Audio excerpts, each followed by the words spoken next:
Hello friends, today I have come with the topic conjunction, which is related to part of speech. This topic is mostly asked in our competitive exams. This topic is very important in the sight of our successfulness in the competitive exams. आज हम लोग conjunction का study करेंगे, conjunction के बारे में जानेंगे कि कंजक्शन क्या है, इसका कितना बड़ा रोल इंग्लिश लैंग्वेज में है। तो कंजक्शन जहाँ तक आप लोगों को ये समझना है कि बहुत ही इम्पॉर्टेंट टॉपिक है। कंजक्शन जोड़ने का कार्य करता है, ठीक ना। तो जो जोड़ने का कार्य करता है आप लोगों को पता ही होगा कि वो कितना महत्वपूर्ण होता है। एक दूसरे को मिलाए, एक दूसरे का जान पहचान कराए, ठीक ना। तो ये बहुत ही महत्वपूर्ण होता है, चाहे वो कोई सामाजिक व्यक्ति हो, चाहे अंग्रेजी में या हिंदी में जो है ऐसा रोल अदा करे। तो जो कंजक्शन है, जैसा कि शब्द से ही समझ में आ रहा होगा, कंजक्शन मीन्स होता है संयोजक, जो जोड़ने का कार्य करे, जो संयोग बनाए, एक दूसरे को ज्वाइन करे, एक दूसरे को कनेक्ट करे, वही होता है कंजक्शन। जैसा कि डेफिनेशन भी बोर्ड पर लिखा हुआ है, अ वर्ड दैट जॉइंस, वह शब्द जो जोड़ता है, टू आर मोर वर्ड्स, दो या दो से अधिक शब्दों को, जैसे राम एंड श्याम। यहां पर राम और श्याम दो वर्ड, इन दोनों को जोड़ने का कार्य किसने किया? एंड ने किया, इसलिए यहां पर एंड क्या हो जाएगा? कंजक्शन हो जाएगा। इसी प्रकार से आगे लिखा गया फ्रेजेस। फ्रेजेस मीन्स जो दो या दो से अधिक वाक्यांशों को जोड़ता है। अब आप लोगों को फ्रेज के बारे में तो पता ही होगा कि फ्रेज क्या होता है। Phrase group of words that makes sense but not complete sense. जैसे देखो, ये राम एक शब्द, श्याम एक शब्द, और जो फ्रेज होता है ग्रुप में होता है। तो कभी कभी ग्रुप में वर्ड्स होते हैं, उनको किसी ना किसी से जोड़ा गया होता है। तो जो ग्रुप में शब्द होते हैं, उनको जिससे जोड़ा गया होता है ना, तो वो भी कंजक्शन होते हैं। उसी प्रकार से आगे लिखा गया सेंटेंसेस। कहने का मतलब वाक्यों को जोड़े, जैसे he worked hard but he failed. तो यहां पर ही वर्कड हार्ड और ही फेल्ड दो अलग अलग सेंटेंसेस, इनके बीच में बट आया है, तो बट क्या हो गया? कंजक्शन हो गया। तो आप लोगों के समझ में कंजक्शन आ गया होगा कि इंग्लिश ग्रामर में कंजक्शन का रोल क्या है, कौन सा इसका काम है। तो आप लोग ये समझ जाना कि जो कंजक्शन है वो इंग्लिश ग्रामर में जोड़ने का कार्य करता है ना। किसको जोड़ने का? इस चीज को एकदम ध्यान से रखना है। शब्दों, वाक्यांशों या वाक्यों को जोड़ता है, कंजक्शन कहलाता है। अब इसी के बाद कुछ लोगों के माइंड में क्वेश्चन आ रहा होगा कि कंजक्शन कितने टाइप्स का होता है। तो कंजक्शन 2 टाइप्स होता है। कितने टाइप्स होते हैं? one subordinating conjunction and the second one is coordinating conjunction। Subordinating conjunction जो होता है इसको हिंदी में आश्रित संयोजक बोलते हैं, आश्रित संयोजक। और जो कोऑर्डिनेटिंग कंजक्शन होता है इसको अनाश्रित संयोजक बोलते हैं। अंडरस्टूड? आश्रित संयोजक और अनाश्रित संयोजक। और सबऑर्डिनेटिंग कंजक्शन अलग होते हैं और कोऑर्डिनेटिंग कंजक्शन जो होता है वो अलग होता है। दोनों की अलग अलग लिस्ट होगी जिसे आप लोगों को लर्न करना होगा अच्छे से। और सबऑर्डिनेटिंग कंजक्शन, कोऑर्डिनेटिंग कंजक्शन अगर पहचानने लगोगे तो निश्चित रूप से जहां भी सबऑर्डिनेटिंग कंजक्शन, जिस भी सेंटेंस में सबऑर्डिनेटिंग कंजक्शन मिलेगा वो तुरंत समझ जाना कि कॉम्प्लेक्स सेंटेंस है। और जिस भी सेंटेंस में कोऑर्डिनेटिंग कंजक्शन मिलेगा वो समझ जाना कंपाउंड सेंटेंस है। सिर्फ कभी कभी मैं तो देखता हूं कि एक्सरसाइजेज में दिया रहता है कि ये दिए गए जो सेंटेंस है इसमें बताइए कौन सा सिंपल है, कौन सा कॉम्प्लेक्स है, कौन सा कंपाउंड है। तो जब हमें कंजक्शन का पहचानना पता होगा तो तुरंत उसी कंजक्शन को देखना है, कंजक्शन को देख करके ही बता देना है कि एक कॉम्प्लेक्स है, कंपाउंड है। सिंपल में फिलहाल नो कंजक्शन इज यूज्ड, केवल एंड कहीं कहीं मिलता है और उस तरह से कोई कंजक्शन नहीं माना जाता है। और इसमें कॉम्प्लेक्स में सबऑर्डिनेटिंग और कंपाउंड में जो है कोऑर्डिनेटिंग कंजक्शन होता है। जैसे कंजक्शन के टाइप्स के बारे में बात किया जाए तो पहला सबऑर्डिनेटिंग, जैसा कि मैं पहले ही आप लोगों को बता चुका हूं, सबऑर्डिनेटिंग कंजक्शंस और इसको हिंदी में कहते हैं आश्रित संयोजक। और सेकंड कोऑर्डिनेटिंग कंजक्शंस,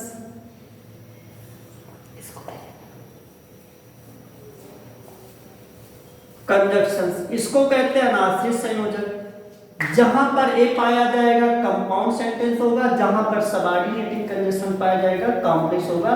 इसको मैं आप लोगों को बार बार यही चीज बता रहा हूं। अब इसी के बाद एक एक कंजक्शन का स्टडी करना है। पहले हम लोग सबऑर्डिनेटिंग कंजक्शन का स्टडी करेंगे, उसके बाद कोऑर्डिनेटिंग कंजक्शन का।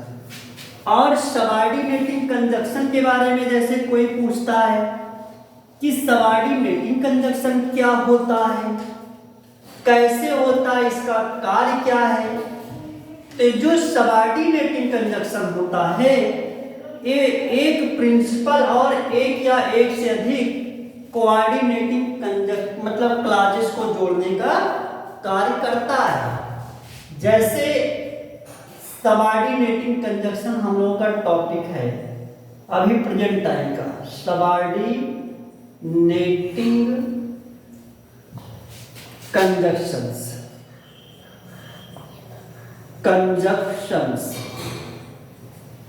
सबऑर्डिनेटिंग कंजक्शंस है।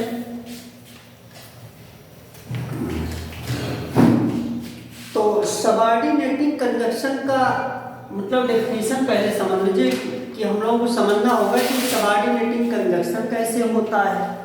तो सबऑर्डिनेटिंग कंजक्शन एक ऐसा कंजक्शन होता है जो एक प्रिंसिपल और एक या एक से अधिक सबऑर्डिनेटिंग क्लॉजेस को जोड़ता है। As example, we can see this sentence: I know that Gopal is great. मैं जानता हूं कि गोपाल महान है। अब इस सेंटेंस में देखा जाए कि जो दैट है इस सबऑर्डिनेटिंग कंजक्शन है। जहां भी कहीं अब दैट के द्वारा दो या दो से अधिक सेंटेंसेस को या क्लॉजेस को जोड़ा गया होगा, तुरंत समझ जाना है दैट सबऑर्डिनेटिंग कंजक्शन होता है। और जिस सेंटेंस में सबऑर्डिनेटिंग कंजक्शन होता है वो कॉम्प्लेक्स होता है, सेंटेंस कॉम्प्लेक्स है। और सबऑर्डिनेटिंग कंजक्शन के पहले जो सेंटेंस है इसका नाम प्रिंसिपल क्लॉज है, बाद वाले का सबऑर्डिनेटिंग क्लॉज है। कोई पूछता है कि सबऑर्डिनेटिंग कंजक्शन क्या होता है, तो वह कंजक्शन जो एक प्रिंसिपल और एक या एक से अधिक सबऑर्डिनेटिंग क्लॉजेस को जोड़ता है सबऑर्डिनेटिंग कंजक्शन कहलाता है। अब हम लोग सबऑर्डिनेटिंग कंजक्शन का स्टडी तीन आधार पर करते हैं, ठीक ना। सबसे पहला नाउन क्लॉज, उसके बाद एडजेक्टिव क्लॉज, उसके बाद adverb clause. In three clauses के बेस पर हम लोग सबऑर्डिनेटिंग कंजक्शन का स्टडी करते हैं। तो जैसे इसमें सबसे पहले आ जाता है नाउन क्लॉज, ठीक है। तो नाउन क्लॉज में जैसे नाउन क्लॉज वाक्य में नाउन का कार्य करता है, अर्थात जहां पर जिस जगह पर नाउन क्लॉज होता है वहां पर नाउन क्लॉज किसका काम करता है, नाउन का कार्य करता है। अब इसके अंतर्गत कौन कौन से कंजक्शन आते हैं, जैसे इसमें दैट को रखा गया है, इसी में इफ या वेदर आता है। इसी नाउन क्लॉज में ही जितने भी क्वेश्चन वर्ड्स होते हैं, ऑल क्वेश्चन वर्ड्स ये अपने नाउन क्लॉज के कंजक्शन है। और इसी के बाद एडजेक्टिव क्लॉज होता है, एडजेक्टिव क्लॉज। तो एडजेक्टिव क्लॉज के अंतर्गत रिलेटिव प्रोनाउंस आप लोग प्रोनाउन चैप्टर में पढ़ा होगा, और नहीं पढ़े हैं तो आप लोग जा करके प्रोनाउन का वीडियो देखना, तो उसमें आप लोगों को मिलेगा रिलेटिव प्रोनाउन। तो जैसे who, whom, whose, which, that, what, as और कुछ क्वेश्चन वर्ड्स भी उसमें सम्मिलित हैं। वही सब एडजेक्टिव क्लॉजेस होते हैं और उन्हीं का वही कंजक्शन एडजेक्टिव क्लॉज का निर्माण करते हैं। तो जितने भी रिलेटिव प्रोनाउंस है उनका स्टडी करेंगे तो ये भी सबऑर्डिनेटिंग कंजक्शन होते हैं। जैसे हु हो गया, whom हो गया, whose हो गया, which हो गया, व्हाट हो गया, दैट हो गया। दैट यहाँ पर भी और यहाँ पर भी, यहाँ पर दैट मीन्स होगा छोटी की और यहाँ पर दैट मीन्स होगा जो के अर्थ में यहाँ पर दैट आएगा। इसी के बाद व्हाट है, एज हो गया, हाउ हो गया, व्हाई, वेयर, व्हेन। ये इतने हम लोगों के एडजेक्टिव क्लॉज के अंतर्गत आने वाले कंजक्शंस हैं। इस सबऑर्डिनेटिंग कंजक्शन की लिस्ट बन रही है। नाउन क्लॉज के अंतर्गत इतने हैं, इन सबको लर्न कर लेंगे। एडजेक्टिव क्लॉज के अंतर्गत ये रिलेटिव प्रोनाउंस वाले कंजक्शंस हैं, इनको हम लोग लर्न कर लेंगे। अभी इसमें एक एडवर्ब क्लॉज मिलेगा, उसके अंतर्गत भी कुछ कंजक्शंस होते हैं, उनको भी मैं लिख दे रहा हूँ, उनको भी लर्न कर लेना। तो एक noun clause, adjective clause, adverb clause के अंतर्गत आने वाले जितने भी कंजक्शन हैं इन सबको दिमाग में बैठा लेना है। यही सब सबऑर्डिनेटिंग कंजक्शन होते हैं। और लिस्ट बन जाने के बाद मैं एक एक कंजक्शन का यूज रूल सहित आप लोगों को मैं पढ़ाऊंगा कि दैट कब आएगा, किस केस में आता है, इसके पीछे क्या रूल है, इफ या वेदर कब लगता है, क्वेश्चन वर्ड्स कैसे कंजक्शन के रूप में यूज होते हैं। उसके बाद रिलेटिव प्रोनाउन में पढ़ाया हूँ, लेकिन फिर भी यहाँ पर भी मैं एक एक रिलेटिव प्रोनाउन से रिलेटेड जितने भी कंजक्शंस हैं इन सब का रूल वाइज हम रूल बताएंगे। ओके, इसी के बाद नाउन क्लास नोट कर लीजिए, एडजेक्टिव क्लास भी नोट कर लीजिए, और इसी के बाद आता है हम लोगों का एडवर्ब क्लास। एडवर्ब क्लास जैसा कि हम लोगों को पता होगा कि जो एडवर्ब क्लास होता है ये 9 टाइप्स का होता है, 9 प्रकार का एडवर्ब क्लास होता है, और उन्हीं 9 प्रकार के एडवर्ब क्लास मतलब एडवर्ब से एडवर्ब क्लास क्या 9 प्रकार के एडवर्ब होते हैं, और उन्हीं 9 एडवर्ब से हम लोग कंजक्शन टेक आउट करते हैं, और वे इस प्रकार से होते हैं।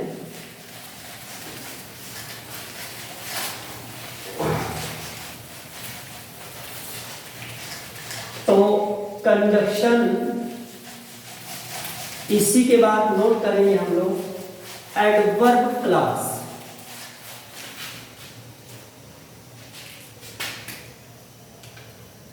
एडवर्ब क्लास, एडवर्ब के बारे में भी हम लोगों ने डिस्कशन किया कि जो एडवर्ब होता है 9 प्रकार का होता है। एक तो होता है एडवर्ब ऑफ टाइम, मतलब टाइम रिलेटेड एडवर्ब। तो इसके अंतर्गत कंजक्शन क्या क्या हो सकता है, जैसे व्हेन हो गया, बिफोर हो गया, आफ्टर, टिल, until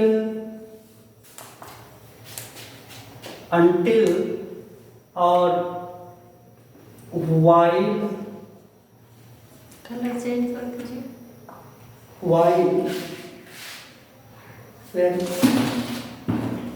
while और इसी के बाद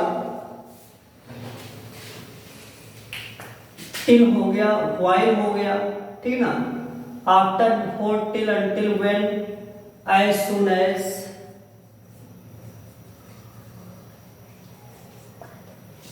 no sooner dot dot than,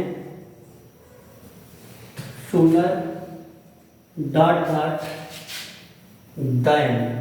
ये इतने तो हम लोगों के टाइम के अंतर्गत आ गए। उसके बाद दूसरा होता है एडवर्ब ऑफ प्लेस। प्लेस में वेयर या वेयर एवर आता है, और थर्ड होता है रीजन, एडवर्ब ऑफ रीजन या रिजल्ट, ये दोनों एक ही में होगा। तो इसके अंतर्गत बिकॉज, एज, सिंस या फॉर माना जाता है, और इसी के बाद मैनर होता है। मैनर में आ जाता है एज इफ या एज तो, और 5 होता है कंपैरिजन। कंपैरिजन के अंतर्गत हम लोगों को as dot dot as, so dot dot as या देन देखने को मिलता है। इसी के बाद 6 टाइप का जो एडवर्ब होता है, 6 टाइप का वो है, जैसे purpose, purpose, adverb of purpose. तो एडवर्ब ऑफ पर्पस के अंतर्गत सो दैट या इन ऑर्डर दैट या लिस्ट आता है। इसी के बाद 7 है एडवर्ब्स ऑफ पर्पस हो गया। 7 में आ जाएगा कंपैरिजन, मैनर, रीजन, प्लेस और टाइम, और रीजन और रिजल्ट एक में ही हो गया, ठीक। तो 5, 4, 5, 6, 7 और adverb of comparison, adverb of reason, result 1 2 3 4 5 6 7 और एक एडवर्ब, दो एडवर्ब बच रहा है। लेस्ट और कौन सा है एडवर्ब आप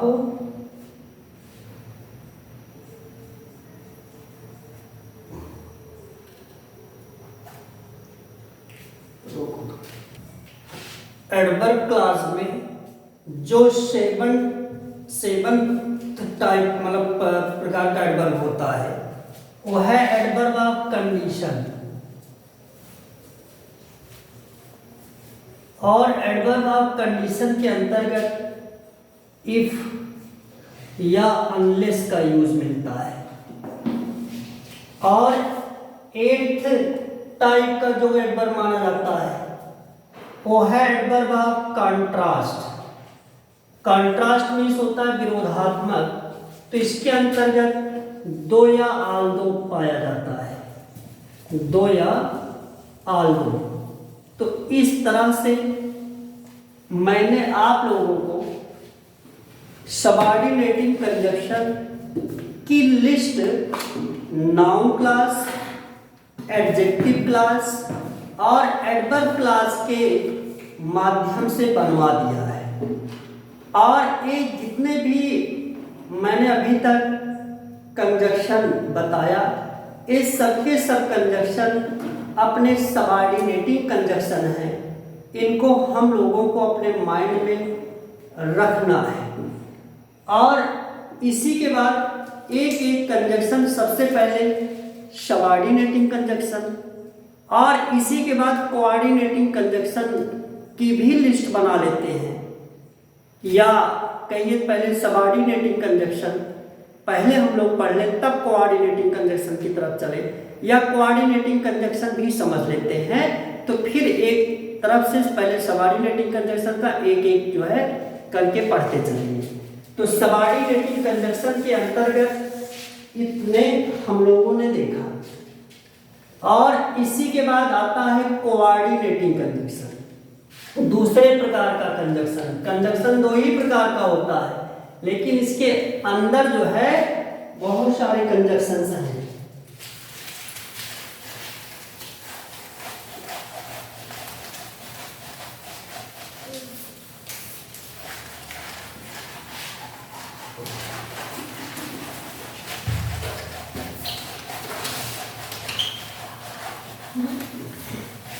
तो देखिए coordinating conjunction, coordinating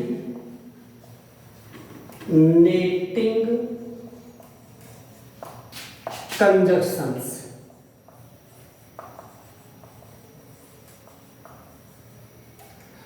coordinating conjunction जिसे अनाश्रित संयोजक कहते हैं और ये जिस सेंटेंस में आया होता है वो कंपाउंड सेंटेंस होता है। और कोऑर्डिनेटिंग कंजक्शन 4 टाइप्स का होता है। अब वो 4 टाइप्स कौन कौन से हैं और कोऑर्डिनेटिंग कंजक्शन के बारे में कोई पूछता है कि कोऑर्डिनेटिंग कंजक्शन होता क्या है, तो हम लोग तुरंत यही समझेंगे कि सिर्फ प्रिंसिपल क्लॉजेस को जोड़ने का कार्य करता है। तो वह कंजक्शन जो सिर्फ प्रिंसिपल क्लॉजेस को ही जोड़ता है कोऑर्डिनेटिंग कंजक्शन कहलाता है। और इसके टाइप्स में देखते हैं तो सबसे फर्स्ट में जो आता है वो होता है कुमुलेटिव कंजक्शन। कुमुलेटिव कंजक्शंस, और हिंदी में इसको बोला जाता है, ब्रैकेट में लिख दे रहा हूं, समान पदीय संयोजक। समान पदीय संयोजक। और जो सेकंड टाइप का है वो है एडवर्सेटिव कंजक्शंस।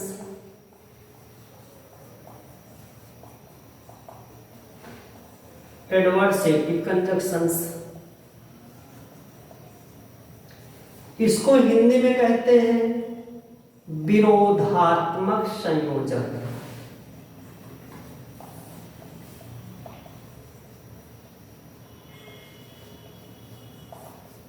और जो थर्ड टाइप का होता है ये जो है अल्टरनेटिव होता है, अल्टरनेटिव कंजक्शंस। इसको हिंदी में वैकल्पिक संयोजक कहते हैं, वैकल्पिक संयोजक। और जो फोर्थ टाइप है वो है इलेक्टिव कंजक्शंस, इलेक्टिव कंजक्शंस। और इसे कहते हैं परिणाम सूचक संयोजक, परिणाम सूचक संयोजक। ठीक, अब इस कुमुलेटिव के अंतर्गत कौन कौन से कंजक्शन इसको नोट करना, and as well as both dot dot and not only dot dot but also, ये इतने कुमुलेटिव कंजक्शन होते हैं। और एडवर्सेटिव के अंतर्गत but, it, still, however, while, nevertheless, whereas,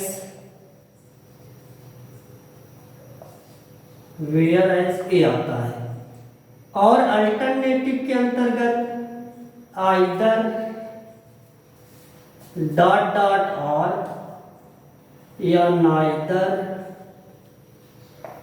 dot dot nor, या और, या एल्स, या अदरवाइज आता है। इतने अल्टरनेटिव के अंतर्गत आते हैं। और इलेक्टिव के अंतर्गत शो या देयरफॉर होता है। इतने कंजक्शन अपने कोऑर्डिनेटिंग कंजक्शन है। तो अगर देखा जाए तो कोऑर्डिनेटिंग कंजक्शन की संख्या सबऑर्डिनेटिंग कंजक्शन की अपेक्षा कम है। इसलिए कंजक्शन प्रिपेयर करते समय हम लोग सबसे पहले कोऑर्डिनेटिंग कंजक्शन को लर्न कर लेंगे। कोऑर्डिनेटिंग कंजक्शन 4 टाइप्स होता है, 4 प्रकार का होता है। एक कुमुलेटिव कंजक्शन, एक एडवर्सेटिव कंजक्शन, और तीसरा जो है अल्टरनेटिव कंजक्शन, और चौथा जो है इलेक्टिव कंजक्शन होता है। इन सब की हिंदी भी मैंने नोट कर दिया है। समान पदीय संयोजक, इसका मतलब एडवर्सेटिव मीन्स विरोधात्मक संयोजक, अल्टरनेटिव कंजक्शंस मीन्स होता है वैकल्पिक संयोजक, और इलेक्टिव कंजक्शंस मीन्स होता है परिणाम सूचक संयोजक। और ये मतलब किस कंजक्शन के अंतर्गत कौन कौन से कंजक्शंस आते हैं, जैसे कुमुलेटिव के अंतर्गत and as well as both dot dot and not only dot dot but also, और एडवर्सेटिव के अंदर but it still however while nevertheless whereas, और अल्टरनेटिव के अंतर्गत either or neither nor or else otherwise, और elective के अंतर्गत so या therefore आता है। तो ये जितने भी कंजक्शन हैं कुल मिलाकर के सब कोऑर्डिनेटिंग कंजक्शन है।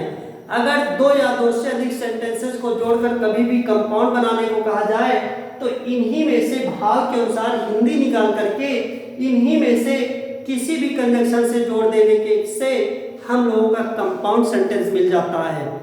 तो इस तरह से हम कंजक्शन के इस पार्ट में, मतलब कंजक्शन के फर्स्ट पार्ट में हम लोग कंजक्शन की डेफिनेशन, कंजक्शन का कितने टाइप्स का होता है, कंजक्शन के टाइप्स, और जैसे 2 प्रकार का होता है सबऑर्डिनेटिव कोऑर्डिनेटिव, तो सबऑर्डिनेटिंग कंजक्शन के अंतर्गत कौन कौन से कंजक्शन आते हैं उनकी लिस्ट, और कोऑर्डिनेटिंग कंजक्शन के अंतर्गत कौन कौन से कंजक्शन आते हैं उनकी लिस्ट ये सामने आप लोगों के है।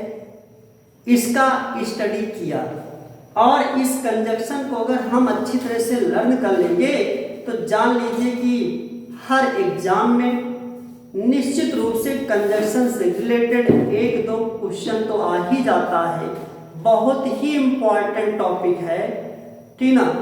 और इसी के बाद ये तो मान लीजिए टोटल मैंने आप लोगों के सामने कंजक्शन ला करके रख दिया है, इसके बाहर का कंजक्शन नहीं है। लेकिन अब एक एक कंजक्शन का यूज सीखना है, एक एक कंजक्शन के बारे में जानना है कि कौन सा कंजक्शन कब आता है, कैसे आता है, उसकी मीनिंग क्या होती है।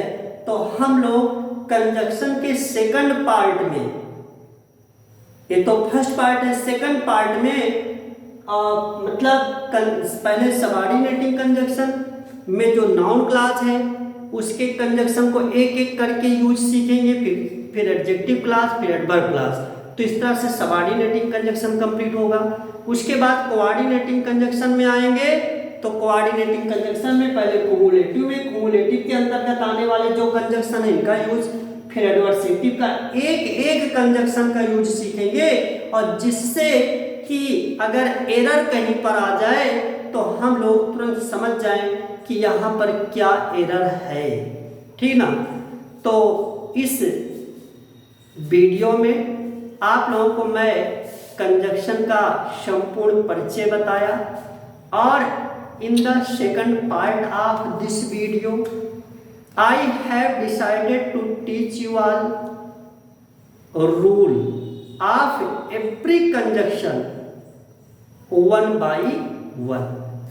In the end, I wish thanks to you all for watching this video, and I request you like my video, share and subscribe also as much as you can. Okay, thanks.